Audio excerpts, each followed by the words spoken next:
Salam dəyərli izləyicilər, 3 may tarixinə olan hava proqnozunu diqqətinizə çatdırıram. Bakıda və Abşeron yarımadasında hava şəraitinin dəyişkən, bulutlu olacağı, arabir tutulacağı, əsasən yağmursuz keçəcəyi, lakin axşam bəzi yerlərdə yağış yağacağı gözlənilir. Mayın 3-dən 4-ünə keçən gecə isə yarımadanın bəzi yerlərində qısa müddətli leysan xarakterli yağıntının olacağı, şimşək çaxacağı ehtimalı var.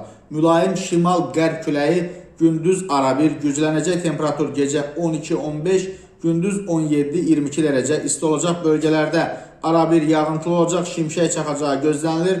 Ayrı-ayrı yerlərdə leysan xarakterli yağıntının intensiv olacağı, dolu düşəcəyi və yüksək dağlıq ərazilərdə sulu qara keçəcəyi ehtimalı var. Bəzi yerlərdə arabir duman olacaq, qərb küləyi bəzi yerlərdə arabir güclənəcək, temperatur gecə 9-13, gündüz 19-24, dağlarda gecə 2 dərəcə isti, 2-7 dərəcə isti və gündüz 7-12 dərəcə isti olacaq.